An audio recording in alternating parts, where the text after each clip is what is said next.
நாட்டில் நல்லவங்க ஒருத்தர் 2 பேர் இருக்கிறதுனால தாங்க மழையே பெய்யுது அப்படின்னு சொல்கிறது உண்டு. நல்லார் ஒருவர் உளரேல் அவர் பொருட்டு எல்லாருக்கும் பெய்யும் மழை. சில சமயம் ரொம்ப பேர் திடீர்னு நல்லவங்களா ஆகிடுவாங்க போல இருக்குது. அதனால தான் விடாமல் பேய் மழையாக கொட்டி தீர்த்துடுது. எல்லாரும் நல்லவங்களாகிட்டா உலகமே தாங்காது போல இருக்கே. அப்பப்போ ஒருத்தர் 2 பேர் நல்லவங்களாகணும். அப்போ தான் சீராக மழை பெய்யும். மாதத்துக்கு 3 பேர் நல்லவங்களானா மாதம் மும்மாரி பொழியும். இதெல்லாம் வேடிக்கை பேச்சு. இப்போ இதெல்லாம் ஒரு பக்கம் இருக்கட்டும். இப்போ விஷயத்துக்கு வருவோம். ஒரு கும்பலில் நல்லவன் யார் அப்படிங்கிறத எப்படி கண்டுபிடிக்கிறது? இதுக்கு ஒரு வேடிக்கை கதை உண்டு. என்னுடைய நண்பர் ஒருத்தருக்கு அவங்க பாட்டியம்மா சொன்ன கதையாக அது. அது என்ன கதைன்னா, ஒரு ஊரில் ஒரு சமயம் பலமான மழை பெய்ய ஆரம்பிச்சுட்டு தான். இடி மின்னல் ரொம்ப கடுமையாக இருந்திருக்குது. ஆரம்பித்த மழை வர வர கடுமையாக ஆகிட்டு இருக்குதே தவிர நிற்கிற பாடாக தெரியல. ஊர் ஜனங்கள்லாம் பார்த்தாங்க. இதுக்கு மேலேயும் வீட்டு உள்ளே இருந்தால் ஆபத்துங்கிறத புரிஞ்சுக்கிட்டாங்க. ஏன்னா வீடெல்லாம் இடிஞ்சி விழுந்துருமோங்கிற பயம். உடனே எல்லாரும் புறப்பட்டு ஊருக்கு பொதுவாக இருந்த ஒரு மண்டபத்தில் போய் தங்கிக்கிட்டாங்க. மின்னல் கடுமையாக இருந்தது. இடி எந்த நேரத்துலையும் விழலாம்ங்கிற நிலைமை. எப்போ விழலாம்னு பார்த்துக்கிட்டு இருக்குது. அந்த மண்டபத்தில் இருந்த ஜனங்கள் மனசுக்குள்ளே ஒரு பயம். நம்ம கூட்டத்தில் யாராவது ஒரு கெட்டவன் பாவம் பண்ணவன் இருந்தால் கூட இடி இந்த மண்டபத்தில் விழுந்துரும். அது எல்லாருக்கும் ஆபத்து அப்படின்னு நினச்சாங்க. சரி, இதுக்கு என்ன பண்ணலாம் அப்படின்னு யோசனை பண்ணாங்க. அந்த கூட்டத்தில் ஒரு பெரியவர் இருந்தார். அவர் ஒரு யோசனை சொன்னார். இதை பாருங்கள், அதுக்கு ஒரு வழி இருக்குது. அதோ எதிர்த்தாப்பில் கொஞ்சம் தூரத்தில் ஒரு உயரமாக மரம் ஒன்று இருக்குது பாருங்கள். பொதுவாக இடி சுலபமாக விழறது அது மாதிரி உயரமான மரத்தில் தான். நம்ம கூட்டத்தில் இருக்கிறவங்க எல்லாரும் ஒவ்வொருத்தராக போய் அந்த மரத்தை தொட்டு விட்டு திரும்பி வந்துடணும். நம்மள பாவம் பண்ணவன் யாரோ அவன் அந்த மரத்தை தொடுற சமயத்தில் இடி விழுந்துடும். அவன் மட்டும் போயிடுவான். மண்டபத்தில் இருக்கிற நாமெல்லாம் பொழைச்சிக்கலாம் அப்படின்னு ஐடியா கொடுத்தார் அந்த பெரியவர். இது நல்ல யோசனையாக பட்டது. எல்லாரும் ஒத்துக்கிட்டாங்க. ஒவ்வொருத்தராக போய் அந்த மரத்தை தொட்டு விட்டு திரும்பி வந்தாங்க. இடி எதுவும் விழலை. இன்னமும் பாவம் பண்ண ஆசாமி அதை போய் தொடலை போல இருக்கு அப்படின்னு நினச்சிக்கிட்டாங்க. ஒவ்வொருத்தராக போகிறாங்க. எல்லாரும் போய் தொட்டு விட்டு வந்தாச்சு. இன்னும் ஒரே ஒரு ஆசாமி தான் பாக்கி. கடைசியாக இருந்த அந்த ஆள் பயந்துட்டான். இது வரைக்கும் இடி விழலைன்னா இப்போ என்ன அர்த்தம்? இப்போ நாம தான் பாக்கி, நாம தான் தப்பு பண்ண ஆள் போல இருக்குது அப்படின்னு நினச்சிட்டான்.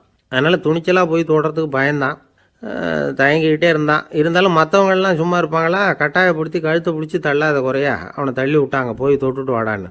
அவன் நடுங்கிக்கிட்டே போய் அந்த மரத்தை தொட்டான். அதே வினாடி ஒரு பயங்கரமான மின்னல் இடி விழுந்துட்டுது. எங்கே விழுந்தது தெரியுமா? அந்த ஆள் மேலே இல்லை, மண்டபத்தில் விழுந்தது. மண்டபத்தில் இருந்தவங்க பூரா காலி. அந்த ஒரு ஆள் மட்டும் பொழைச்சிக்கிட்டான். இந்த ஒரு ஆளை காப்பாற்றுறதுக்காக தான் இடி மண்டபத்தில் விழாமல் இருந்திருக்குது. இதுதான் கதை. அதனால் நல்லவங்க எப்படியும் தப்பிச்சுக்குவாங்க அப்படிங்கிறது ஒரு நீதி. ஒருத்தன் அப்படி தான் தெருவில் நடந்து போய்கிட்டு இருந்தான். ரொம்ப நல்லவன். எதிரில் ஒருத்தன் சைக்கிளில் வந்துக்கிட்டு இருந்தான். அதில் மோதி இவன் கீழே விழுந்துட்டான். சைக்கிள்காரன் உடனே இறங்கி இவனை தூக்கி விட்டான். இவன் எழுந்திரிச்சு அவனை முறைச்சி பார்த்தான். அப்படி பார்க்காதீங்க சார், நீங்கள் ரொம்ப புண்ணியம் பண்ணியிருக்கீங்க, அதுதான் இப்போ சைக்கிளில் மோதிக்கிட்டீங்க அப்படின்றான். என்ன அப்படி சொல்கிறேன் நான்? இவன் 10 நிமிஷத்துக்கு முன்னாடி நான் லாரி ஓட்டிகிட்டு வந்தேன். அப்போ நீங்கள் எதிரில் வந்திருந்தீங்கன்னா என்ன ஆயிருக்கும் அப்படின்னானா அவன். ஒரு நாள் ஒரு 10-15 பள்ளிக்கூடத்து பிள்ளைங்க தேடிட்டு வந்தாங்க. உங்களை பார்த்துட்டு தான் போகணும், அதுக்காக தான் வந்திருக்கோம்னாங்க. என்ன விஷயம்னு கேட்டோம். நாங்கள்லாம் கூடி ஒரு முடிவு பண்ணியிருக்கிறோம், அதை உங்கள்கிட்ட சொல்லணும் அப்படின்னாங்க. அதுவும் ஒரு வாண்டு பையன் அதை சொன்னான். என்ன முடிவு அது அப்படின்னு கேட்டோம் ரொம்ப ஆர்வமாக. அதை இப்போ சொல்ல மாட்டோம், எங்களுக்கு பிடிக்கிற மாதிரி ஏதாவது ஒரு தகவல் சொன்னால் அதுக்கப்புறம் நாங்கள் அதை சொல்கிறோம் அப்படின்னா அந்த வாண்டு பையன்.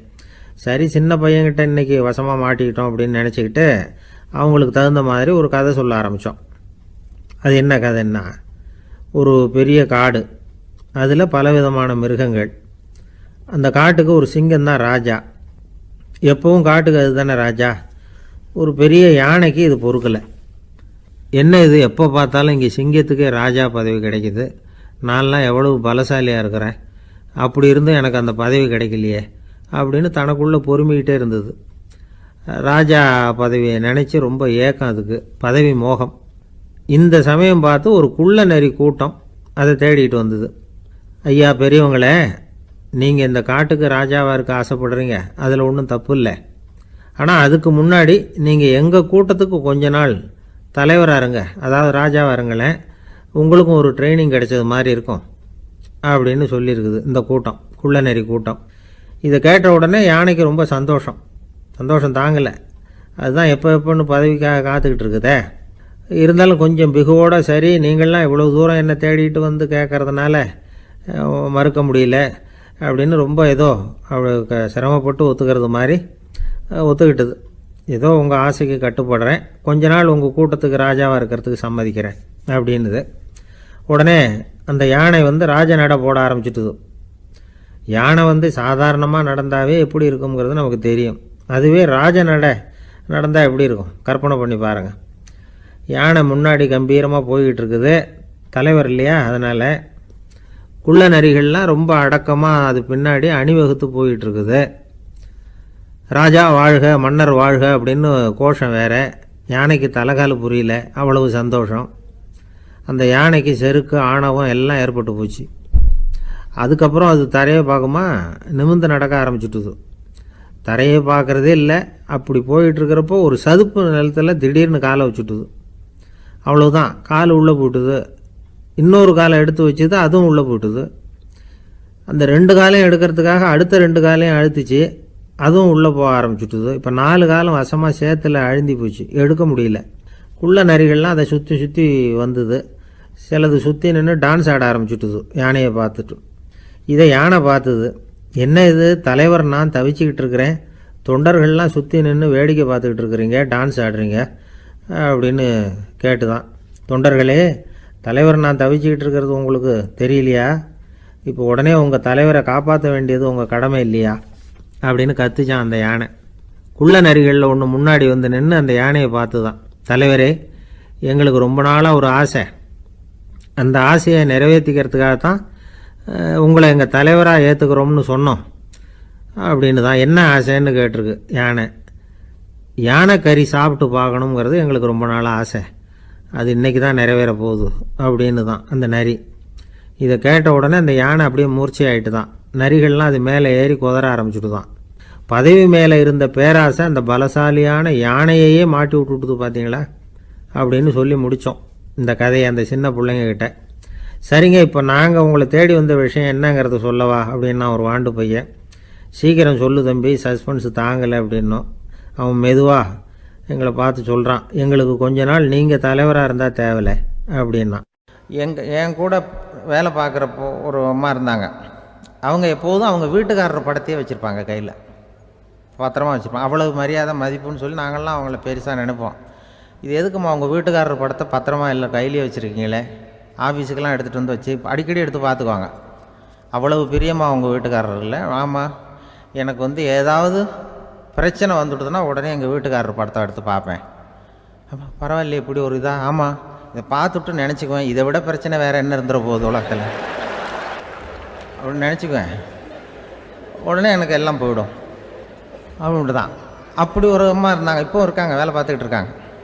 அப்படிலாம் நீங்கள் இருக்கிற தாய்மார்கள் பெண்கள் யாராவது அப்படி கூட பண்ணலாம். எப்போதுமே உங்கள் வீட்டுக்காரர் படத்தை கையில் வச்சுக்கோங்க. அது ஒரு யோசனை, குடும்பம் குதூகலமாக இருக்கிறதுக்கு அது ஒரு யோசனை. அதே மாதிரி இவங்களும் அவங்க படத்தை வச்சுக்கலாம், வச்சுக்கிட்டு பிரச்சனை வரும்போது பார்த்துக்கணும். இதை விட நமக்கு என்ன வந்துட போகுது பெருசாக அப்படி தான் இருக்கணும். குடும்பம் நல்லபடியாக இருக்கணும்னா அதுக்கு இப்போ சொல்லுவாங்க, கடவுளே ஒரு வீட்டு கணவன் வீட்டு தலைவர் கனவுல வந்தாராம். கடவுள் இது மாதிரி உன்னை விட்டுட்டு உங்கள் குடும்பத்தை உன்னையெல்லாம் விட்டுட்டு போக போகிறேன்னா, அதனால் ஏதாவது வரம் வேணும்னா கேட்டு போய் வாங்கிக்கோ அப்படின்னு கடவுள் சொன்னாராம் அந்த குடும்ப தலைவர்கிட்ட. அவருக்கு என்ன கேட்குறதுன்னு புரியல. கடவுள் விட்டுட்டு போகிறேங்கிறாரு, ஏதாவது வரம் கேட்டுக்கோ அப்படின்னு நம்ம என்ன பண்ணுறது, என்ன கேட்குறதுன்னு ஒன்றும் புரியல. குழம்பிக்கிட்டு இருந்தான் அந்த ஆள் கனவுல.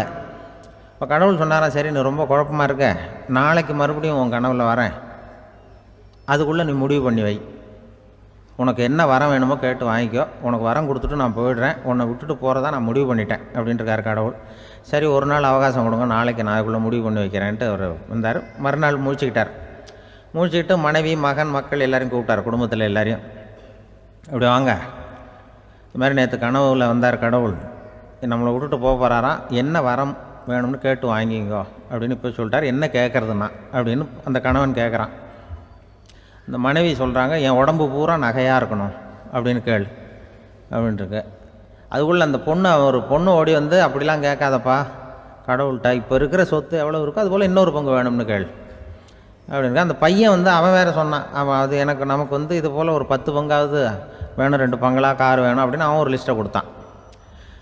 இவர் என்ன கேட்குறதுன்னு முடிவு பண்ணுறதுக்குள்ள அங்கே வேலை செய்கிற அம்மா, ஒரு வயசான அம்மா வந்திருக்கு. வேலை செய்கிற அம்மா அது வந்து சொல்லிச்சான் இவர்கிட்ட, தப்பாரு கடவுள்கிட்ட அப்படிலாம் கேட்காதப்பா, நாளைக்கு வரும்பொழுது என்ன வர வேணும்னா எங்கள் குடும்பத்தில் எல்லோரும் அன்பாக இருக்கணும், பாசமாக இருக்கணும்னு கேட்டு வாங்கிக்கோ. வரத்தை அன்பு பாசம் குடும்பத்தில் எப்போதும் நிலவணும்னு கேட்டு வாங்கிக்கோ, வேற எல்லாம் நம்ம பார்த்துக்கலான்னு அந்த பெரியம்மா சொல்லிச்சான்.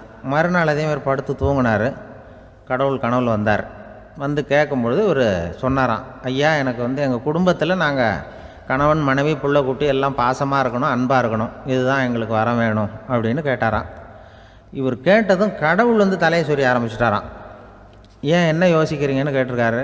நீங்கள் அன்பாக பிரியமாக இருந்தீங்கன்னா அப்புறம் ஏன் நான் உங்களை விட்டுட்டு போக போகிறேன்? நான் ஏற்கனவே இல்லைங்கிறதுனால தான் உங்களை விட்டு போகலாம்னு முடிவு பண்ணியிருந்தேன். இப்போ நீங்கள் ஏற்கனவே பாசமாக இருந்தீங்கன்னா நான் இனிமேல் போக மாட்டேன், அதனால் ஏன் முடிவும் மாற்றிக்க வேண்டியதுதான், உங்கள் கூட தான் இருக்க போகிறேன்னாராம். இப்படி ஒரு கதை சொல்லுவாங்க. அதனால் ஒரு குடும்பத்தில் அந்தந்த உறவு முறைகள் சரியாக இருக்கிற வரைக்கும் எல்லாம் நல்லாயிருக்கும். அங்கே தான் இறைவன் வாழும் இல்லம்ங்கிறாங்களே, அதுதான் அது. அதில் அந்த குடும்ப தலைவருங்கிறவர் கணவன் அப்படிங்கிறதுனால அவருக்கு தான் பொறுப்பு. அவருக்கு நிறைய சகிப்புத்தன்மை வேணும், கோபம் வரக்கூடாது, யார் என்ன சொன்னாலும் போகணும். சில கணவன்மார்கள் வந்து எது சொன்னாலும் மனைவி வந்து தட்டுறதில்லை. அங்கே போனால் போவாங்க, எதுக்கு போக சொல்கிறேன்னு கேட்குறதில்ல, போகிறது. இங்கே வான்னா வர்றது. திருவள்ளூர் மனைவி இருந்தாருன்னு சொல்கிறாங்கல்ல, அது மாதிரி. அது எப்படின்னா ஒருத்தர் சொன்னார், அது அப்படி இல்லை, அதுக்கு ஒரு கதை சொன்னார். ஹிட்லர் வந்து வந்தாராம் ஒரு தடவை. ஒரு பெரிய கப்பல் மேலே, கப்பலுடைய மேல் தளத்தில் ஹிட்லர் வந்துக்கிட்டு இருக்கார். ஒரு இங்கிலீஷ் கேப்டன் எதிரில் நிற்கிறான். அவனுக்கு பெரிய ஆச்சரியம், இந்த ஆள் எப்படி இப்படி ஒரு தனி மனிதனாக இருந்துக்கிட்டு உலகத்தையே இப்படி இந்த பாடுபடுத்துகிறார் அப்படின்னு சொல்லி, உன்னுடைய வெற்றிக்கு என்ன காரணம்னு கேட்டாராம் அந்த இங்கிலீஷ் கேப்டன். இப்போ ஹிட்லர் சொன்னாராம், என்னுடைய வெற்றிக்கு காரணம் என்கிட்ட வேலை செய்கிற ஊழியர்கள். நான் கிழிச்ச கோட்டை தாண்ட மாட்டாங்க, நான் என்ன சொல்கிறேனோ அதை உடனே செய்வாங்க, ஏன் எதுக்குன்னு எதிர்த்து பேச மாட்டாங்க, அதுதான் என்னுடைய வெற்றிக்கு காரணம் அப்படின்னு சொல்லி அதை நிரூபித்து காட்டுறேன் பார் அப்படின்னு சொல்லி கையை தட்டினாராம் ஹிட்லர். உடனே ஒரு சிப்பாய் எங்கேருந்து வந்து லெஃப்ட் ரைட்னு போட்டு வந்து சல்யூட் பண்ணி நின்னான். உடனே ஹிட்லர் சொன்னார், நீ அப்படியே இந்த கப்பல் மேல் தளத்துலேருந்து அப்படி கடலில் விழுந்து செத்து போடா அப்படின்னு பொத்துன்னு குதிச்சுட்டான். எதுக்கு சொல்கிறேன் என்ன இதில், உடனே குதிச்சு செத்து போட்டான். இவருக்கு பெரிய ஆச்சரியம் கேப்டனுக்கு. ஹிட்லர் சொன்னார், இதுதான் என்னுடைய வெற்றிக்கு காரணம், தப்பார் இன்னொருத்தனை கூப்பிட்றேன் அப்படின்னு தட்டினா இந்த பக்கத்துலேருந்து ஒருத்தன் வந்தான், லெஃப்ட் ரைட்னு வந்து நின்னா, நீ இப்படி குதிச்சு செத்து போடா அப்படின்னு பொத்துன்னு குதிச்சிட்டான். எதுக்கு போக சொல்கிறீங்கன்னு ஒன்றுமே கேட்கல, குதினா உடனே குதிச்சிட்டான். அப்போ ஹிட்லர் சொன்னார், இதே மாதிரி என்னுடைய ஒவ்வொரு ஊழியர்களும் இருக்கிறாங்க, நானும் ஊழியர்களை இழக்கிறதுக்கு தயாராக இல்லை, தப்பார் தயாராக இருப்பேன் எப்போதும், தப்பார் இன்னொருத்தரம் தட்டுறேன்னு இன்னொருத்தர் வந்தார். எதிர்த்தாப்புலேருந்து ஒருத்தன் லெஃப்ட் ரைட் சல்யூட் அடித்தான்.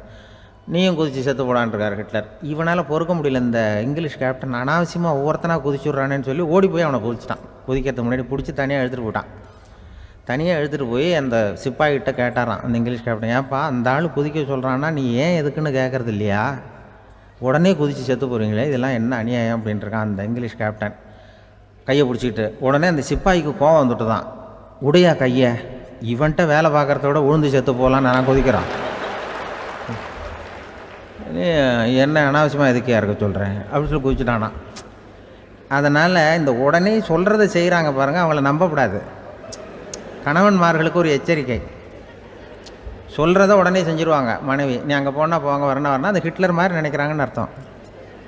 இதுகிட்ட பேசிக்கிட்டு இருக்கிறத விட சொல்கிறத செஞ்சுட்டு போடுவோமே, அப்படி சமாளிக்கிற கணவன்மார்கள் உண்டு.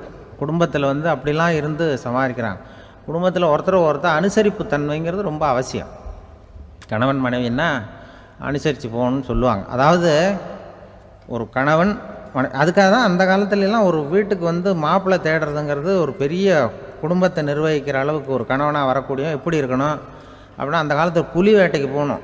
ஒரு பொண்ணுக்கு மாப்பிள்ளை தேடுறதுன்னா நம்ம தமிழ் பழக்கம் என்னென்னா, காட்டுக்கு போய் ஒரு புலியை வேட்டையாடிட்டு வரணும். அந்த புலி பல்லு அல்லது நகத்தை கொண்டுட்டு வரணும் அந்த இளைஞன். அதை வந்து வீட்டில் கொடுப்பான், அதை தான் கட்டி அதை வந்து இதாக கட்டுவாங்க, மாலையாக போடுவாங்க, தாலியாக கட்டுவாங்க. அதாவது வீரம் இருக்கா பையனுக்குன்னு பார்ப்பாங்க. ஒரு பொண்ணு வேணும்னா நீ முதல்ல வீட்டுக்கு பொண்ணு கேட்க போகக்கூடாது, காட்டுக்கு போகணும், போய் புலியை கொண்டு வா, அதுக்கப்புறம் தான் உனக்கு பொண்ணு அப்படின்னு சொல்லுவாங்க. இப்போவெல்லாம் ஏன் போகிறது இல்லைன்னா, இப்போலாம் ஒருத்தனை வந்து காட்டுக்கு போய் புலிப்பல் கொண்டு வான்னா புலி தான் மாப்பிள்ளையாக வரும். அதனால தான் இப்போ போகிறதில்ல யாரும் காட்டுக்கு. அப்போ வந்து பெண்களும் வந்து ரொம்ப வீரமாக இருந்தாங்க. பெண்கள் மூலம் அந்த காலத்தில் எப்படின்னா, முறத்தாலேயே புலியை துரத்துவாங்களாம். நம்ம பழைய பாட்டிலெல்லாம் பார்த்துருப்பீங்க, முறத்தால் புலியை விரட்டினாங்கன்னு வரும். பழைய பாட்டு. ஒரு அந்த அளவுக்கு பெண்களுக்கு வீரம்.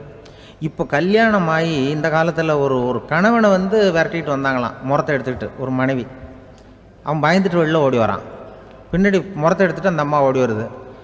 இவனை தனியாக பிடிச்சி கொண்டு போய், என்னப்பா இந்த மனைவிட்டு இப்படி பயந்து ஓடி வரையே, முறத்தால் துரத்துறா இப்படி வரையே அப்படின்னு தான். அவன் அப்படியே தடுமாறிக்கிட்டு, அதெல்லாம் ஒன்றும் இல்லை, அவன் என்னை புலியாக நினைக்கிறா அப்படின்னு ஒரு பெருமையாக சொல்லிட்டானான். அந்த காலத்தில் புலியை தான் முறத்தால் விரட்டினாங்க, இப்போ புருஷனை விரட்டுறாங்க அப்படின்னு சொல்லி. அப்படி அந்த காலத்தில் கணவனுக்கு ஒரு குடும்பத்தை நிர்வகிக்கிற திறமை இருக்கா, உடல் வலிமை தான் முக்கியம். இப்போ கூட மதுரை பக்கத்தில் ஐயாவுக்கு தெரியும், அந்த இளவட்டக்கல்லுன்னு ஒரு ஊர். இப்போ ஊருக்கு ஊர் எல்லையில் கிடக்கும். ஊர் எல்லையில் ஒரு பெரிய கல் கிடக்கும். அந்த ஊருக்கு பொண்ணு கேட்க போகிறவங்க அந்த கல்லை தலைக்கு மேலே தூக்கி காட்டணும். அப்படியே தூக்கி தலைக்கு மேலே வசதி கீழே போடணும். அந்த வலு இருந்தால் தான் நீங்கள் அந்த ஊருக்குள்ளேயே போகலாம், பொண்ணு கேட்குறதுக்கு போகலாம். இல்லைன்னா நீ திரும்பி போக வேண்டியதான். அந்த வலிமை இருக்கா மாப்பிள்ளைன்னு பார்க்குறாங்க. இளவட்டக்கல்லுன்னு பேர். அப்போ என்ன பண்ணாங்கன்னா, ஒரு 1000 வருஷத்துக்கு முன்னாடி அந்த கல்லை தலைக்கு மேலே தூக்கி கீழே போடுவாங்களாம். ஒரு 500 வருஷத்துக்கு முன்னாடி அப்படி கொஞ்சம் தூரம் இடுப்பு அளவுக்கு தூக்கி கீழே போட்டுக்கிட்டு இருந்துருக்குறாங்க. அதுக்கப்புறம் ஒரு 100 வருஷத்துக்கு முன்னாடியெல்லாம் அப்படி முழங்கால் அளவுக்கு அப்படி தூக்கி போட்டால் போகிறோம்னு வச்சுருந்தாங்களாம். இப்போ நான் அந்த ஊருக்கு என் கூட பழனிசாமின்னு ஒருத்தர் இருக்கார். அவர் போய், உனக்கு எப்படிப்பா இந்த ஊரில் கல்யாணம் ஆச்சு அப்படின்னா, இப்போலாம் நாங்கள் தொட்டு கும்பிட்டா போகிறோம், அதை அசைக்கிறது கூட இல்லை. அப்படி ஆகிட்டுது. ஒரு குடும்பத்தை கணவனாக வரப்போகிறவனுக்கான தகுதி அந்த காலத்தில் அப்படி இருந்து தான். அப்படி இப்போ கணவன் தேர்ந்தெடுக்கிறது, குடும்ப தலைவனை தேர்ந்தெடுக்கிறது ஒரு பெரிய காரியம். ஒரு பெரிய செல்வந்தர் போட்டி வச்சாராம். ஒரு நீச்சல் குளம், அதில் யார் வேணாலும் குதித்து அந்த பக்கம் போய் கரையேறலாம். அந்த நீச்சல் குளத்தில் விஷப்பாம்புலாம் கிடக்கு. யார் துணிஞ்சி அந்த விஷப்பாம்பு இருக்கிற குளத்தில் குதித்து அந்த பக்கம் போய் கரையேறானோ அவனுக்கு ஒரு 100 ஏக்கர் நிலம் கொடுப்பேன். அது வேண்டான்னா ஒரு 1000 ஆடு கொடுப்பேன். அதுவும் வேண்டான்னா என் பொண்ணை கொடுப்பேன் அப்படின்னு போட்டி வச்சார். அதான் மாப்பிள்ளையை தேர்ந்தெடுக்கிறதுக்கு அவர் ஒரு வழி, நீச்சல் குளத்தில் குதித்து கரையேறணும். இப்போ அந்த ஊரில் இருக்கிற இளைஞர்கள்லாம் பார்க்குறாங்க அந்த குளத்தில் குதிக்கணும்னு. ஆனால் குளத்தில் வெறும் விஷப்பாம்புலாம் கிடக்கு. இது என்ன பண்ணுறதுன்னு பார்த்தா யாருமே குதிக்கிறதுக்கு தைரியம் வரல. திடீர்னு ஒருத்தன் துணிஞ்சு குதித்தான். படபடன்னு அடிச்சுட்டு போய் அந்த பக்கம் கரையேறிட்டான். கரையேறின உடனே பரவாயில்லையே ஒரு ஆள் வந்துட்டான்னு சொல்லி அவனை அந்த இளைஞனை போய் பிடிச்சிட்டு வந்தாங்க. அந்த பெரியவர் கேட்டார், ஏப்பா இவ்வளவு பெரிய விஷப்பாம்பெல்லாம் கிடக்கிற நீச்சல் குளத்தில் நீ துணிஞ்சு குதித்து கரையேறி இருக்கிற, உனக்கு என்ன 1000 ஏக்கர் நிலம் கொடுத்துறவா, 100 ஏக்கர் நிலம் கொடுக்கவா சொல்கிறப்படி அப்படின்னா, வேண்டாம் சார்ன்றான். ஓஹோ அப்படின்னா ஒரு 1000 ஆடு வேணுமா உனக்கு அப்படின்னா, அதுவும் வேண்டாம் சார். ஓ அப்படின்னா என் பொண்ணு வேணுமா அப்படின்னா, அதுவும் வேண்டாம் சாருங்கிறான். அப்புறம் எதுக்குடா குதிச்சுன்ட்டு, என்ன உனக்கு என்ன தான் வேணும் அப்படின்னு கேட்டிருக்கார். என்னை எவன் பிடிச்சி தள்ளி விட்டவன்னு தெரியணும் அப்படின்றான். அதுக்காக அவன் பார்த்துருக்கான். அப்படி இருந்தால் தான் துணிச்சல் வரும் இந்த காலத்தில். எதுக்கு இவ்வளவு சங்கடம்லாம் வச்சாங்கன்னா, ஒரு குடும்பத்துக்கு தலைவராக வர வேண்டிய ஒரு ஆள், கணவனாக இருக்க வேண்டியவனுக்கு துணிச்சல் இருக்கா, தைரியம் இருக்கா அப்படிங்கிறது பார்க்குறதுக்காக இப்படிப்பட்ட தேர்வு முறைகள்லாம் வச்சுருந்தாங்க அந்த காலத்துலலாம். இப்போலாம் கல்யாணம் பண்ணுறது ஆளுக்கு நேரில் பார்க்காமலே கூட கல்யாணம் நடக்குது இன்டர்நெட்டில். இப்போ சர்டிஃபிகேட் கேட்குறாங்க, நோய் நொடி இல்லாமல் இருக்காரா பார். காட்டுக்கெலாம் போக வேண்டாம், நேராக ஆஸ்பத்திரிக்கு போய் ஒரு சர்டிஃபிகேட் வாங்கிட்டு வா, உனக்கு ஒன்றும் வியாதி இல்லைன்னு ப்ரூவ் பண்ணு, அதுக்கப்புறம் பார்த்துக்கலாம், மற்றதை பேசுவோம் அப்படின்னு சொல்லி அப்படி இருக்குது நிலைமை. அதனால் குடும்பத்தில் அந்த கணவனாக இருக்கிற வேண்டியவனுக்கு பொறுப்பு அதிகம். ஏன்னா எல்லாத்தையும் அனுசரித்து போக வேண்டியதாக வந்தான். அப்படி தான் இருக்குது. அந்த கணவன் மனைவிக்குள்ளே விட்டு கொடுக்கறது அதெல்லாம் பற்றி நிறைய எல்லோரும் ஏற்கனவே நம்ம புலவர்கள்லாம் பாடியிருக்காங்க, எல்லோரும் சொல்லுவாங்க. ஒரு கணவன், ஒரு குழந்தை பிறந்து தான் ஒரு வீட்டில், அந்த குழந்தைக்கு என்ன பேர் வைக்கிறதுங்கிறது ஒரு தகராறு. இந்த குழந்தைக்கு என்ன பேர் வைக்கிறதுங்கிறதுல தகராறு வந்துடுது. யார்? கணவனுக்கும் மனைவிக்கும். அவன் என்ன சொல்கிறான், எங்கள் அப்பா பேரை தான் வைக்கணுங்கிறான் அவன். இந்த அம்மா என்ன சொல்லுது, இல்லை எங்கள் அப்பா பேரை தான் வைக்கணும் அப்படிங்குது. காலையிலேருந்து சண்டை, தகராறு. எதிர்த்த வீட்டுக்காரன் பார்த்தான், இது என்ன காலையிலேருந்து எதிர்த்த வீட்டில் தகராறு நடக்குது, என்னென்னு போய் கேட்டிருக்கான். என்னம்மா உங்களுக்கு உள்ள தகராறு, காலையிலேருந்து பார்த்தேன் அப்படின்னா, ஒன்றும் இல்லைம்மா, எங்கள் குழந்தைக்கு பேர் வைக்கிறதுல எங்களுக்கு உள்ளே ஒத்து போக முடியல, நான் எங்கள் அப்பா பேரை வைக்கணுங்கிறேன், அந்த அம்மா அவங்க அப்பா பேரை வைக்கணுங்குது, அதுதான் எங்களால் குடும்பத்தில் ஒரு நிம்மதி இல்லாமல் இருக்கிறோம், தகராறு பண்ணிகிட்ருக்கோம் அப்படின்னு நானா. அப்போ எதிர்த்த வீட்டுக்காரன் சொல்லியிருக்கான், எதிர்த்த வீட்டுக்காரன்னு நான் எதுக்கு இருக்கிறேன், நான் பஞ்சாயத்து பண்ணி வைக்கிறேன், உங்களுக்குள்ளே என்ன இது பேர் தானே வைக்கணும், ஏன்ப்பா உங்கள் அப்பா பேர் என்ன அப்படின்னு அவனை கேட்டிருக்கான். எங்கள் அப்பா பேர் சீனிவாசன் அப்படின்ட்டுருக்கான். இந்த அம்மாவை உங்கள் அப்பா பேர் என்னம்மா? கிருஷ்ணன். இவன் யோசிச்சு பார்த்தான், குழந்தைக்கு சீனிவாச கோபாலகிருஷ்ணன் பேர் வைங்க போங்க அப்படின்ட்டு போயிட்டான். ஏற்ற விட்டு தீர்த்து வச்சுட்டு போயிட்டான். போனதுக்கப்புறம் இவங்க 2 பேரும் பேசிக்கிட்டாங்க. சரி, இந்த சீனிவாசன் சரி, கிருஷ்ணன் சரி, நடுவில் கோபாலம் யார் அப்படின்னு சொல்லி அவனை போய் இழுத்துட்டு வந்தான். எழுத்து வீட்டில் போய் அது யார்ரா, அது இங்கே வா, அது யார்ரா கோபாலன் அப்படின்னா அது எங்கள் அப்பா பேர், நீ அதை மட்டும் எதுக்கு விட்டு வைக்கிற, அதையும் சேர்த்து வச்சுட்டு போடான்னு. அதாவது குடும்பத்தில் வந்து ஒரு கணவனும் மனைவியும் ஒரு சின்ன விஷயத்தில் கூட ஒத்து போகலைன்னா இப்படி தான் ஏற்று வீட்டுக்காரன் பஞ்சாயத்துக்கு வருவான். கோபாலன் வந்து குறுக்க வருவான் ஒருத்தன். அப்படி அந்த அனுசரிப்புங்கிறது குடும்பத்தில் ரொம்ப அவசியம்.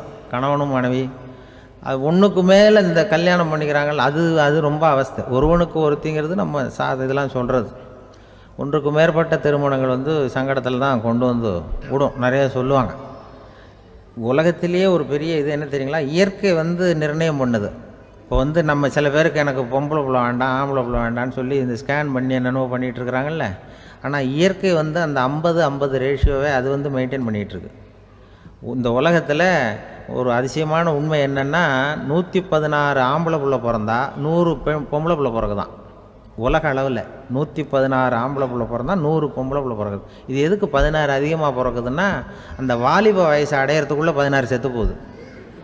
16 அங்கங்கே ஓடுறது கொஞ்சம் முரட்டுத்தனமாக போகிறதுனால செத்து போகுது. அந்த 50-50 இந்த ஒருத்தருக்கு ஒருத்தங்கிற ரேஷியோவை இயற்கை வந்து மெயின்டைன் பண்ணிகிட்டு இருக்கு. அது ஒரு பெரிய அதிசயம். அதை விட பெரிய அதிசயம் என்னென்னா, இந்த உலக யுத்தம் நடந்ததில்ல, முதல் உலக யுத்தம், 2வது யுத்தம், அப்போ பார்த்துருக்குறாங்க, கணக்கு எடுத்துருக்குறாங்க. அந்த யுத்தம் முடிஞ்ச பிறகு 116 ஆம்பளை பிள்ளைக்கு பதிலாக 160 170 பிறக்க ஆரம்பிச்சு தான். 100 பெண் குழந்தைக்கு 170 180 ஆண் குழந்தை. இது எதுக்குன்னா, அந்த போரில் செத்து போகுதில்ல ஆம்பளை பிள்ளைகள், அதை ஈடுகட்டுறதுக்காக அதிகமாக பிறக்க ஆரம்பிச்சிருக்கு. அந்த அளவுக்கு வந்து இயற்கை வந்து ஒரு பெரிய ரேஷியோவை மெயின்டைன் பண்ணுது. அதாவது ஒருவனுக்கு ஒருத்திங்கிறத அது சொல்லிகிட்டு இருக்கு. புறாவெல்லாம் வளர்த்திங்கன்னா, நான் கூட புறா வளர்த்துருக்குறேன் ஊரில். புறா வளர்த்திங்கன்னா ஒரு தடவைக்கு 2 முட்டை தான் விடும் ஒரு வீட்டுக்கு. அந்த 2 முட்டையும் குஞ்சு பறிச்சுன்னா அதில் ஒன்று வந்து ஆணாக இருக்கும், ஒன்று பொண்ணாக இருக்கும். அது எந்த முட்டை ஆண் எந்த முட்டை பெண்ணுங்கிறத இயற்கை நிர்ணயம் பண்ணுது. அதை வந்து நம்ம மாற்றவே முடியாது. 2ஐயும் அந்த பெண்ணாவோ 2ஐயும் ஆணாவோ மாற்ற முடியாது நம்ம. அதனால் அந்த இயற்கையை புரிஞ்சுக்கிட்டு நாம் நடந்துக்கணும். அதனால தான் ஒரு கணவன் ஒரு மனைவி, அதான் ஒருத்தருக்கு ஒருத்தங்கிறது. ஒன்றுக்கு மேலேனா சங்கடம் தான். ஒரு பஸ்ஸில் வந்து ரெண்டு பெண்கள் வந்துக்கிட்டு இருந்தாங்களாம். பஸ்ஸு பிரயாணம். 2 பெண்கள் வந்து பக்கத்தில் உட்காந்துருக்காங்க. அந்த கண்டக்டரை கூப்பிட்ருக்காங்க, இங்கே வாயா அப்படின்னு அந்த ஒரு அம்மா கூப்பிட்ருக்கு. என்னம்மா அப்படின்ட்டுருக்கார். வந்து இந்த ஜன்னலை திறந்து விட்டு போ அப்படின்னு. சரின்னு அதுக்கு பக்கத்தில் இருந்த ஜன்னலை திறந்து விட்டு அவர் போயிட்டார். பக்கத்தில் இருந்தம்மா உடனே இங்கே வாயா மறுபடியும் வாயான்னு கூப்பிட்ருக்கு. வந்து என்ன இந்த ஜன்னலை மூடிவிட்டு போ அப்படின்ட்டுருக்கு. மூடிவிட்டு போனார். மறுபடியும் அந்த முன்னாடி கூப்பிட்டது வாமா வாயான்னு மறுபடியும் கண்டக்டரை கூப்பிட்டு, என்ன இந்த பார், இந்த ஜன்னலை வந்து நீ மூடி வச்சின்னா நான் மூச்சு திணறி செத்து போடுவேன். அப்புறம் உடனே பக்கத்தில் இருந்தம்மா தபாரியா அந்த அம்மா பேச்சை கேட்டுட்டு நீ திறந்து வச்சின்னா நான் குளிர் தாங்காமல் செத்து போடுவேன் அப்படின்ட்டு அவர் தலையை பிச்சுக்கிறார் கண்டக்டர். என்னடா பெரிய ரொம்ப போச்சேன்னு, கொஞ்சம் தூரம் பிரயாணம், இதில் கூட அட்ஜஸ்ட் பண்ணி போகக்கூடாதா அப்படின்னு. அப்போ அந்த பஸ்ஸில் பின்னாடி ஒருத்தன் கடைசி சீட்டில் வெயில் தாங்காமல் சட்டையெல்லாம் கட்டி போட்டுட்டு ஒரு கிராமத்து ஆள் பீடி குடிச்சிட்டு வரான். அவர் கூப்பிட்ருக்கான் அந்த ஆள், அந்த கண்டக்டர் இங்கே வாயா அங்கே என்ன தகராறு அப்படின்னு. அந்த எதிர்த்து வீட்டுக்காரன் வந்தானே முன்னாடி பஞ்சாயத்துக்கு, அது மாதிரி கண்டக்டர் இங்கே வாயா, அவன் ஏன் நீ என்ன சொல்ல போகிற அப்படின்ட்டு வந்திருக்கான்.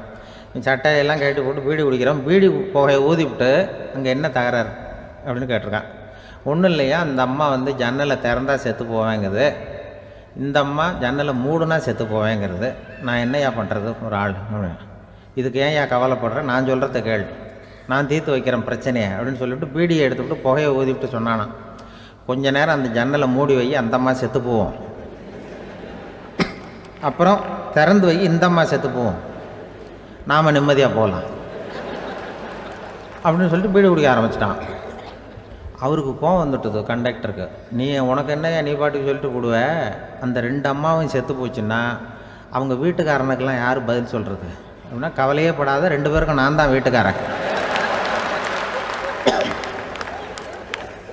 அதனால தான் அந்த யோசனையை சொன்னேன் அவங்ககிட்ட.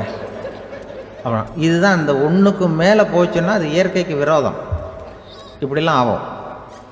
அதனால தான் அவன் அவ்வளவு ஒன்றுமே வேண்டான்ட்டு கடைசி பெஞ்சில் போய் சீட்டில் உட்காந்துக்கிட்டான். அப்படி அது இயற்கையை புரிஞ்சுக்கிட்டு வாழணுங்கிறது முக்கியம். குடும்பத்தில் வந்து கணவனுடைய பங்கு என்ன, மனைவியினுடைய பங்கு, குழந்தை குட்டிகள்லாம் சொல்லுவாங்க. அப்படி இருக்கணும். கணவன்கிறவனுக்கு நிறைய சகிப்புத்தன்மை தேவைப்படுது. வங்க நாவலாசிரியர் சரத் சந்திரர் ஒரு நண்பர் அவர்கிட்ட வந்தார். வழக்கமாக எல்லா எழுத்தாளர்கள்கிட்டையும் கேட்குற ஒரு கேள்வியை கேட்டார். நீங்கள் எழுத்துத்துறைக்கு வந்தது எப்படி? இதுதான் கேள்வி. அதை தெரிஞ்சு என்ன பிரயோஜனம்னார் சரத் சந்திரர். சும்மா சொல்லுங்களேன், தெரிஞ்சுக்கிறேன் அப்படின்னார் வந்தவர். சரி சொல்கிறேன்னு ஆரம்பித்தார். நான் ரங்கூனில் வேலை பார்த்துக்கிட்டு இருந்தேன். சம்பளம் பத்தல. வேலையும் பார்த்துக்கிட்டு ஒரு பலசரக்கு கடை வைக்கலாம்னு நினச்சேன். என்னால் மளிகை கடை வச்சு சரியாக நடத்த முடியுமாங்கிற சந்தேகம் என் மனைவிக்கு. அதை சோதனை பண்ணி பார்க்கணுங்கிறதுக்காக சில பொருள்களின் அளவு, அதோட விலை, இப்படி சிலதை சொல்லி எல்லாத்தையும் மனக்கணக்காக கூட்டி போட சொன்னாங்க. என்னால் சரியாக கூட்டி சொல்ல முடியல. உங்களால் மளிகை கடை நடத்த முடியாதுன்னு சொல்லிவிட்டாங்க. உடனே என்ன பண்ணுறது, வேறு வழி இல்லை, கதை எழுத ஆரம்பிச்சிட்டேன் அப்படின்னார். கேட்டவருக்கு சிரிப்பு வந்துட்டு தான். சரத் சந்திரர் ஒரு பக்கம் சீரியஸான நாவல்கள், சிறுகதைகள் எழுதியிருந்தாலும் அவருடைய இன்னொரு பக்கம் வேறு விதம். நண்பர்கள்கிட்ட பேசும்பொழுதும் சரி, அவர்களுக்கு கடிதங்கள் எழுதும்போதும் சரி, கேலியும் கிண்டலும் நகைச்சுவை உணர்வும் அதிகமாக இருக்கும். காந்திஜி ஒரு சமயம் கல்கத்தாவுக்கு வந்திருந்தார். தேசபக்தர்கள் பல பேர் அவர்கிட்ட பேசிக்கிட்டு இருந்தாங்க. அப்போது சரத் சந்திரரும் அங்கே இருந்தார். கிரண் சங்கர் ராய் அப்படிங்கிறவரும் அங்கே இருந்தார். அவர் சொன்னாராம், காந்திஜியோட பழகிய முதல் வங்காளி நான் தான். போயர் யுத்த காலத்தில் இவர் லண்டனுக்கு வந்திருந்தப்போ என்கிட்ட தான் வங்காள மொழி கற்றுக்கிட்டார் அப்படின்னாராம். உடனே சரத் சந்திரர் காந்திஜியை பார்த்து, இவர் உங்களுக்கு வங்காள மொழி கற்றுக் கொடுத்தது உண்மைதானா அப்படின்னாராம். ஆமான்னாராம் காந்தி. அதனால தான் உங்களால் வங்காள மொழி கற்றுக்க முடியல அப்படின்னாராம். எல்லாரும் சிரித்தாங்களாம். சரத் சந்திரர் சாம்தாபேர் அப்படிங்கிற கிராமத்தில் தங்கியிருந்தார். ஒரு இலக்கிய நிகழ்ச்சியில் கலந்துக்கிறதுக்காக. அதுக்காக ஒரு கல்கத்தாவுக்கு போக வேண்டிய சூழ்நிலை. அதுக்காக புறப்பட்டார். அந்த சமயத்தில் பின்னாடி இருந்து யாரோ அவரை கூப்பிட்டாங்க. இப்படி கூப்பிட்டவரை பார்த்து இன்னொருத்தர் யாரோ அதட்டி இருக்கிறாங்க. போகிறவரை ஏன் இப்படி கூப்பிடுறீங்க அப்படின்னு. ஏன் கூப்பிட்டா என்னன்னு கேட்டிருக்கார் சரத் சந்திரர். புறப்படுறவங்கள பின்னாடி இருந்து கூப்பிடுறது அபசகுனம், போகிற இடத்துல ஏதாவது ஆபத்து வரலாம் அப்படின்னு அதுக்கு விளக்கம் கொடுத்துருக்கிறார் அவர். உடனே சரத் சந்திரர் சொன்னாராம், இதோ இவங்க என்னை இலக்கிய கூட்டத்துக்கு அழைச்சிட்டு போகிறாங்களே, இதை விட வேறு என்ன ஆபத்து வந்துட போகுது அப்படின்னாராம்.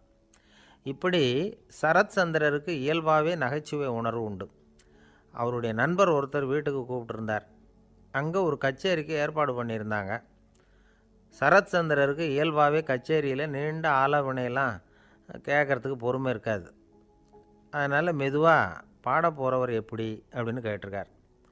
அவருக்கு ரொம்ப நல்லா பாட தெரியும் அப்படின்னு சொல்லியிருக்கிறாங்க. அதுக்கு சரத் சந்திரர், பாட தெரியுங்கிறது சரி, பாட்டை நிறுத்த தெரியுமா, அதை சொல்லுங்கள் முதல்ல அப்படின்னாராம். ஐயா, உங்கள் பேரை தொடர்ந்து தினம் கேட்டுக்கிட்டு இருக்கிறேன் அப்படின்னார் ஒருத்தர். தொடர்ந்து கேட்குறீங்களே, உங்களுக்கு காது வலிக்கலையா அப்படின்னு கேட்டோம். பேசுகிற உங்களுக்கே வாய் வலிக்கலை அப்படிங்கிறப்போ கேட்குற எங்களுக்கு எப்படி காது வலிக்கும் அப்படின்னார். நம்ம உடம்பில் ஒரு அதிசயம் என்ன தெரியுமா? ரொம்ப நேரம் நாம் நடக்கிறோம்னு வச்சுக்கோங்க, கால் வலிக்கும். ரொம்ப நேரம் வேலை செஞ்சால் கை வலிக்கும், உடம்பு வலிக்கும். ரொம்ப நேரம் பார்த்துக்கிட்டே இருந்தால் கண் வலிக்கும். ரொம்ப நேரம் பேசிக்கிட்டே இருந்தால் வாய் கூட வலிக்கும். ஆனால் ரொம்ப நேரம் கேட்டுக்கிட்டே இருக்கிறதுனால காது வலிக்கிறது இல்லை. அதனால் கேட்குறதுக்கு முக்கியத்துவம் கொடுத்தாங்க நம்ம பெரியவங்க. திருவள்ளுவர் தேவையில்லாமல் வார்த்தைகளை உபயோகப்படுத்த மாட்டார். ஒரு திருக்குறள்னு எடுத்துக்கிட்டாவே அதில் மொத்தம் 7 வார்த்தைகள், அவ்வளவுதான். அப்படி 7 வார்த்தைகள் மட்டுமே உள்ள ஒரு திருக்குறளில் வள்ளுவர் ஒரே வார்த்தையை 5 தடவை உபயோகப்படுத்தியிருக்கிறார், திரும்ப திரும்ப பயன்படுத்தியிருக்கிறார். அப்படின்னா அதை எந்த அளவுக்கு வலியுறுத்தி சொல்கிறார் அப்படிங்கிறத நாம் புரிஞ்சுக்கணும். அது என்ன குறள்? செல்வத்துள் செல்வம் செவிச்செல்வம், அச்செல்வம் செல்வத்துள் எல்லாம் தலை. செவிச்செல்வம்ங்கிறது அவ்வளவு முக்கியமானது. கற்றலின் கேட்டல் நன்று. அதிகம் கேட்கணுங்கிறதுக்காக தான் எவ்வளவு கேட்டாலும் காது வலிக்கிறதில்ல. குறைச்சலாக பேசணும், அதிகமாக கேட்கணும். இன்னொரு விஷயம் கவனிங்க. நம்ம உடம்பில் கண்ணுக்கு மூடி இருக்குது, எதையாவது நாம் பார்க்க விரும்பலைன்னா உடனே கண்ணை மூடிக்கலாம். நம்ம வாய்க்கு மூடி இருக்குது, பேச விருப்பம் இல்லையா, வாயை மூடிக்கலாம். மூக்குக்கு கூட மூடிக்கிற வசதி இருக்குது, எதையாவது முகர விருப்பம் இல்லையா, மூச்சை அடக்கிக்கலாம். ஆனால் பாருங்கள், காதுக்கு மூடி கிடையாது, அதை கையால் தான் மூட முடியும். யார் என்ன சொன்னாலும் அது நல்லதோ கெட்டதோ காதில் விழுந்துக்கிட்டு தான் இருக்கும். அறிவு தான் நல்ல விஷயங்களை எடுத்துக்கிட்டு கெட்ட விஷயங்களை விட்டுடணும். நல்ல கருத்துக்கள் நம்ம காதில் நிறைய விழுந்துக்கிட்டே இருக்கணும். அதை கேட்டு நாம் நல்லபடியாக வாழணுங்கிறது தான் படைப்பின் விருப்பம். ஆன்மீகவாதிகள் கூட ஒன்று சொல்லுவாங்க. அதாவது ஆன்மீக பாதையில் நீங்கள் முன்னேறணும்னா முதல்ல சிரவணம் செய்யணும்பாங்க. அதாவது பெரியவங்க சொல்கிற நல்ல கருத்துக்களை கேட்கணும் அப்படின்னு அதுக்கு அர்த்தம். அதனால் யார் நல்ல கருத்துக்களை சொன்னாலும் அதை காது கொடுத்து கேளுங்க. இவ்வளவு கருத்துக்களையும் நம்ம நேயர் ஒருத்தர்கிட்ட சொல்லிகிட்டு இருந்தோம். அவரும் சரி சரின்னு தலையாடிக்கிட்டே இருந்தார். அப்புறம் சொன்னார், நீங்கள் சொல்கிறது சரி தான் சார், காதுக்கு மூடி இல்லைங்கிறது ரொம்ப சரி. அதனால தான் உங்கள் தகவல் கூட நாங்கள் விரும்புகிறோமோ இல்லையோ தினம் காதில் விழுந்துக்கிட்டு இருக்குது அப்படின்னார். எங்களுக்கு ரொம்ப பெருமையாக இருந்தது. அப்படியா அப்படின்னோம். ஆனாலும் என்ன மாதிரி சில பேர் நீங்கள் தகவல் சொல்கிற சமயத்தில் காதில் மூடி இல்லையேன்னு சொல்லி கவலைப்படுறதில்ல சார் அப்படின்னார். ஏன்னு கேட்டோம். காதை மூடுறதுக்கு தானே வசதி இல்லை, ரேடியோவை மூடுறதுக்கு வசதி இருக்குதுல்ல, அதனால் டக்குன்னு அதை மூடி வச்சுருவோம் அப்படின்னார். கங்கை கரை தோட்டம் பக்கத்தில் ஒரு ஆசிரமம், அங்கே ஒரு பெரியவர் தங்கியிருக்கிறார். அவர் தான் ராமகிருஷ்ண பரமஹம்சர். அந்த ஆசிரமம் இருந்த இடம் கரக்பூர். வங்காளத்தில் பொதுவாக எல்லோரும் மீன் சாப்பிட்றது உண்டு. கங்கையில் குளிச்சுட்டு கையில் ஒரு மீனோடு வர்றது வழக்கம். இவர் இருக்கிற இடத்துக்கு கங்கையில் படகு வழியாக வரணும். அப்படி தான் எல்லோரும் வருவாங்க. வர்றவங்கள ஒன்று கூட்டி ஆன்மீக விஷயங்களை பற்றி பேசிக்கிட்டு இருப்பார். ஒவ்வொரு நாள் ஒவ்வொருத்தர் நகரத்துக்கு போகணும். வரும்பொழுது மீன் கொண்டுக்கிட்டு வரணும். அதுக்கு ஒரு அட்டவணையே உண்டு ஆசிரமத்தில். அது பிரகாரம் ஒரு நாள் சுவாமி யோகானந்தர் படகில் போனார். படகை செலுத்தினவங்க ராமகிருஷ்ணரையும் சுவாமி யோகானந்தரையும் மற்றவங்களையும் பித்தர்கள் அப்படின்னு சொல்லி ஏளனமாக பேசினாங்க. அவங்க என்ன பைத்தியம் பிடிச்சவங்க அப்படிங்கிறது மாதிரி. சுவாமி யோகானந்தருக்கு ரொம்ப மென்மையான இதயம். இவங்க இப்படி கண்ணாபின்னான்னு பேசுகிறத பார்த்தா மீனை வாங்கிட்டு திரும்புகிறப்போ என்ன நடக்குமோ அப்படிங்கிற பயம் வேறு வந்துட்டுது அவருக்கு. அவ்வளவு மென்மையானவர். இதை தெரிஞ்சுக்கிட்ட ராமகிருஷ்ணர், யோகானந்தா இங்கே வா அப்படின்னு கூப்பிட்டார். இவர் கண்ணீரை தொடச்சிக்கிட்டே கிட்ட போனார். சொன்னார், ஐயா, படகு ஓட்டுறவங்க உங்களை பற்றி மோசமாக பேசுகிறாங்க. என்ன திட்டினா பரவாயில்ல, ஆனால் உங்களை அவங்க திட்டுறாங்க, அதை என்னால் தாங்கிக்க முடியல அப்படின்னார். இதை கேட்டதும் ராமகிருஷ்ணருக்கு கோபம் வந்துட்டு தான். என்னது, உன்னுடைய குருவை பற்றி அவங்க மோசமாக பேசும்பொழுது நீ சும்மா இருந்தியா, வெளியில் போ அப்படின்னு விட்டார். குரு நிந்தனை செய்கிறப்போ அதை கேட்டுக்கிட்டு சும்மா இருக்கலாமா? குரு நிந்தனையை கேட்டால் பாவம் இல்லையா? என்னை தூற்றும் போது அவங்க வந்து பாவம் செய்கிறாங்க, அதை கேட்டுக்கிட்டு நீ சும்மா இருந்தால் நீயும் பாவம் செய்கிற அப்படின்னாராம். அடுத்த நாள் சுவாமி நிரஞ்சனானந்தர் போக வேண்டிய நாள். இவர் படகுல போகும்பொழுதும் அதே மாதிரி நடந்து தான். அவங்க மோசமாக பேச ஆரம்பித்தாங்க, திட்ட ஆரம்பித்தாங்க. அப்படி கேலி பண்ண ஒருத்தனை இவர் என்ன பண்ணார், பலார்னு கன்னத்தில் அரைஞ்சிட்டார். இன்னொருத்தனை கங்கையில் தூக்கி எறியறதுக்கும் தயாராகிட்டார். அதுக்கப்புறம் அவங்க யாரும் வாயை திறக்கலை. மீன் வாங்கிட்டு வர்றப்பவும் படகுல ஒரே அமைதி. அவ்வளவு பயம் அவங்களுக்கு. ராமகிருஷ்ணர் கூப்பிட்டு விசாரித்தார் என்ன நடந்ததுன்னு. இவர் சொன்னார், அவர் யோகானந்தா போகும்பொழுது என்ன நடந்ததோ அப்படியே தான் இப்போவும் நடந்தது. குரு நிந்தனை செய்கிறத கேட்டுக்கிட்டு நான் சும்மா இருப்பேனா, ஒருத்தனை அப்படியே அரைஞ்சுட்டேன், இன்னொருத்தனை ஆற்றுல தூக்கி போட்டுருவேன்னு பயமுறுத்தினேன், அவ்வளவுதான் அப்படின்னாராம். இப்போவும் ராமகிருஷ்ணருக்கு கோபம் வந்துட்டு தான். என்ன இது, அணியறது காஷாயம், இருக்கிறது ஆசிரமம், உனக்கு இவ்வளவு கோபம் வந்ததுன்னா அப்புறம் என்னத்துக்கு ஆசிரமத்தில் இருக்கணும், பிரம்மச்சாரி எப்பவும் அமைதியாக இருக்கணும் அப்படின்னு அறிவுரை சொன்னாராம் ராமகிருஷ்ணர். அப்போ இவர் கேட்டாராம், ஏங்க அவருக்கு ஒரு விதமான அறிவுரை சொன்னீங்க, எனக்கு வேறு விதமாக அறிவுரை சொல்கிறீங்க, இதில் எது உண்மை அப்படின்னு கேட்டிருக்கார். இதுக்கு ராமகிருஷ்ணர் சொன்ன பதில் என்னென்னா, அட அசடே, சக்கரத்தில் காற்று அதிகமாக இருந்தால் குறைக்கணும், குறைச்சலாக இருந்தால் கூட்டணும். அவன் சாது, அவனுக்கு அதிக உணர்ச்சி தேவை, உனக்கு படபடப்பு அதிகம், உனக்கு பொறுமை தேவை அப்படின்னாராம். இதில் உள்ள கருத்து என்னென்னா, கல்விங்கிறது எப்படின்னா அதை சூழ்நிலைக்கு தகுந்த மாதிரி கற்பிக்கணும். எல்லாருக்கும் ஒரே மாதிரி கற்பிக்கக்கூடாது. கேட்குறவர் தகுதி, புரிஞ்சுக்கிற திறமை, இதை பொறுத்து கல்வி அமையணும்.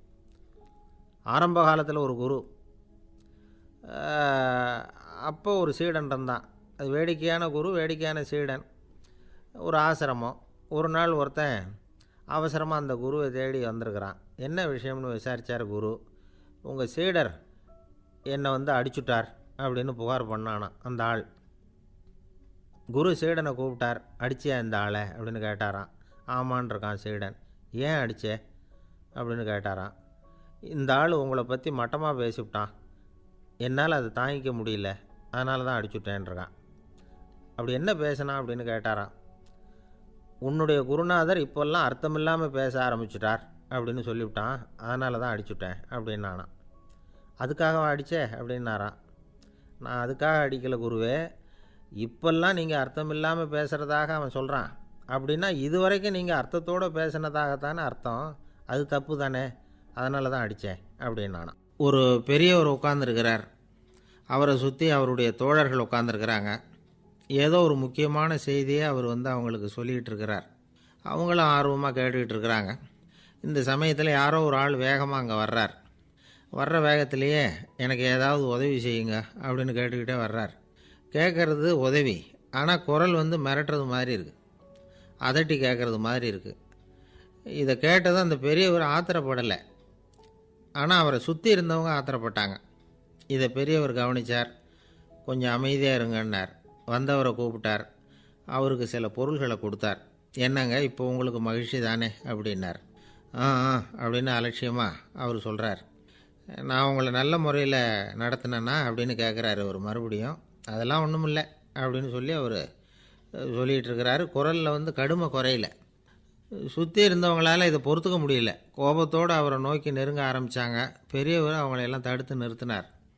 வந்தவரை வாங்க என்னோட அப்படின்னு சொல்லி அழைச்சிட்டு போனார். வீட்டுக்கு போனார்.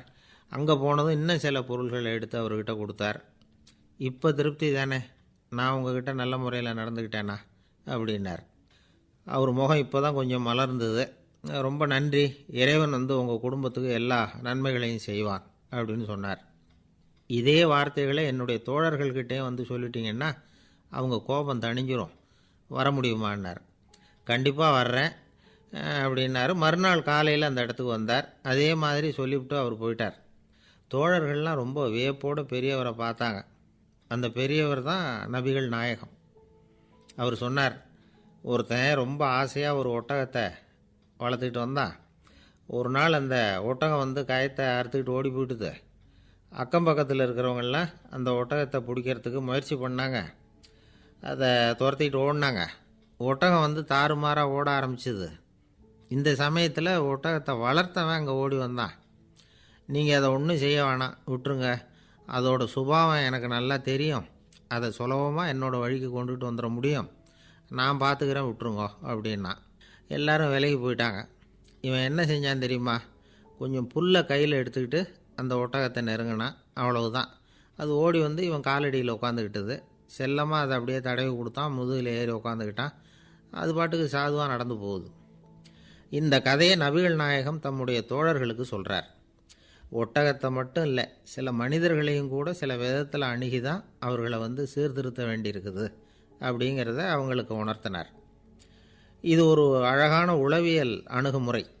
சில குடும்ப தலைவர்கள் கூட இந்த ஒட்டகம் மாதிரி நடந்துக்கிறது உண்டு, அப்புறம் அடங்கி போகிறதும் உண்டு. ஒரு குடும்ப தலைவர் காலையில் எழுந்திரிச்சதுலேருந்து சத்தம் போட்டு கத்திக்கிட்டு இருப்பார். பக்கத்தில் இருந்தவங்கெல்லாம் ஓடி போய் சமாதானம் பண்ணி பார்த்தாங்க. அவர் ஓயறது மாதிரி தெரியல. கடைசியில் அவர் மனைவி வந்தாங்க. நீங்கள் எல்லாம் விலகி போயிடுங்க, அவர் சுபாவம் எனக்கு தெரியும், நான் பார்த்துக்கிறேன் அப்படின்னாங்க. சரின்னு எல்லோரும் போயிட்டாங்க. சாயந்தரமாக பார்க்குறாங்க, அவர் சத்தம் இல்லாமல் ஒரு மூலையில் உட்காந்துருக்கிறார். ரொம்ப சாதுவா. ஆச்சரியமாக இருந்தது. என்னம்மா பண்ணீங்கன்னு கேட்டாங்க. அது ஒன்றும் இல்லைங்க, ஒரு வேளை சாப்பாட்டை நிறுத்தினேன், பட்னி போட்டேன், அவ்வளவுதான் அப்படின்னாங்க அந்த அம்மா. எனக்கு அதிர்ஷ்டமே இல்லை சார் அப்படின்னார் ஒருத்தர். ஏன் அப்படி சொல்கிறீங்கன்னு கேட்டோம். வியாபாரம் பண்ணலாம்னு ஒரு கடை வச்சேன், வேண்டியப்பட்டவங்க கூட என் கடையில் எதுவும் வாங்க மாட்டேங்கிறான், எல்லாரும் அடுத்த கடைக்கு தான் போகிறான் அப்படின்னு சொல்லி ரொம்ப அழுத்துக்கிட்டார். இதுக்கு போய் அதிர்ஷ்டம் இல்லைன்னு சொல்லாதீங்க, வாடிக்கையாளர்களை கவர்றது எப்படிங்கிறது உங்களுக்கு தெரியல, அதுதான் குறை அப்படின்னும். சார் உங்களுக்கு தெரிஞ்ச அந்த ரகசியத்தை எனக்கும் கொஞ்சம் சொல்லி கொடுங்களேன் அப்படின்னார். சரி உங்கள் காதை இப்படி கொடுங்க அப்படின்னு சொல்லி அது சம்பந்தமாக பெரிய வல்லுநர்கள் சொல்லியிருக்கிற கருத்துக்களை அவர்கிட்ட சொல்ல ஆரம்பித்தோம். அதாவது இந்த வாடிக்கையாளர்களை கவர்றதுக்கு வல்லுநர்கள் பல ஆலோசனைகளை ஏற்கனவே சொல்லி வச்சுருக்கிறாங்க. அது சம்மந்தமாக அனுபவப்பட்டவங்க. அதை தெரிஞ்சு வச்சுக்கணும். அதாவது கடை வச்சுருக்கிறவங்க எல்லாரும் இதை கொஞ்சம் காதில் வாங்கி வச்சுக்கணும். எதை இப்போ சொல்ல போகிறத எப்பவும் பணத்தை சம்பாதிக்கிறதுலையே குறியாக இருக்கக்கூடாதான். அதை விட முக்கியமாக நீங்கள் சம்பாதிக்க வேண்டியது வாடிக்கையாளர்களுடைய மன நிறைவு. வர்றவங்க திருப்தியோடு போகணும், அது முக்கியம். அதில் கவனமாக இருக்கணும். கடைக்கு வர்ற ஒருத்தர் ஏதாவது ஒரு குறை சொல்கிறாருன்னு வச்சுங்க, அதை அலட்சியப்படுத்தக்கூடாது. ரொம்ப அக்கறையோடு அதை காது கொடுத்து கேட்கணும். அப்படியா சார், அதை நான் அவசியம் கவனிக்கிறேன் அப்படின்னு சொல்லணும். ஒருத்தர் வரார், சார் நேற்றுக்கு உங்கள் கடையில் இதை நான் வாங்கிட்டு போனேன், வீட்டில் இது வேணான்னு சொல்லிவிட்டாங்க, திருப்பி கொடுக்கறதுக்காக தான் வந்திருக்கிறேன் அப்படின்னு சொல்லி திருப்பி கொடுக்குறார். உடனே நீங்கள் முகம் சுளிக்கக்கூடாது, எரிச்சல் படக்கூடாது. வழக்கம் போல் நிதானமாக முகம் அலர்ச்சியோடு அதை திருப்பி வாங்கிக்கணும். இவ்வளவு ரூபாய்க்கு சாமான் வாங்கினா இந்த ஸ்பூன் அன்பளிப்பு, இப்படி ஏதாவது கொடுக்கலாம். பண்டிகை காலங்கள்லேயும் பொருள்கள் வாங்குறவங்களுக்கு இப்படி ஏதாவது பொருத்தமாக ஒரு அன்பளிப்பு கொடுக்கலாம். நீங்கள் கொடுக்கறது ஒரு சர்வசாதாரணமான பொருளாக இருந்தால் கூட அது வாங்குற ஒரு மனசில் ஒரு மகிழ்ச்சியை ஏற்படுத்தும். எதுவும் உங்களால் கொடுக்க முடியலன்னா உங்கள் முகம் நிறைஞ்ச சிரிப்பையாவது கொடுங்க, அது போதும். உங்கள் கடையில் இல்லாத ஒரு பொருளை வாடிக்கையாளர் கேட்குறார், உடனே இல்லைன்னு முகத்தில் அடித்தது மாதிரி சொல்லிடக்கூடாது. கொஞ்சம் உட்காருங்க சார் அப்படின்னு சொல்லி உங்கள் பணியாளர் யாரையாவது அனுப்பி வெளியிலேருந்து வாங்கிட்டு வர சொல்லி அவர்கிட்ட கொடுக்கலாம். சில பேர் உங்கள் கடைக்கு வரும்பொழுது அவங்க வீட்டு குழந்தைகளையும் கூப்பிட்டுக்கிட்டு வர்றாங்கன்னு வைங்க. நீங்கள் என்ன செய்யணும்னா அந்த குழந்தைகளை முதல்ல கவனிக்கணும். அது கன்னத்தை கிள்ளணும், அதுக்கிட்ட விளையாடணும், அதுக்கு ஏதாவது மிட்டாய் பிஸ்கட் எதையாவது கொடுத்து அது கவனத்தை கவரணும். அதுக்கப்புறம் பெரியவங்களை கவனிக்கலாம். உங்கள் கடையில் வேலை செய்கிற பணியாளர்கள் சுத்தமாக இருக்கணும், சிரித்த முகம், சுறுசுறுப்பு, இது ரெண்டும் அவங்களுக்கு தேவை. அழுது வடிஞ்சிக்கிட்டு இருக்கக்கூடாது. அப்புறம் இன்னொரு விஷயம், அதிகமாக பொருள் வாங்குற ஒருத்தர்கிட்ட அதிக மரியாதையாகவும் குறைச்சலாக பொருள் வாங்குறவர்கிட்ட வேறு விதமாகவும் நடந்துக்கக்கூடாது. எல்லாருக்கிட்டையும் சமமாக நடந்துக்கணும். 5 ரூபாய்க்கு வாங்கினாலும் சரி, 500 ரூபாய்க்கு வாங்கினாலும் சரி, அவங்கக்கிட்ட நீங்கள் காட்டுற மரியாதையில் வித்தியாசம் இருக்கக்கூடாது.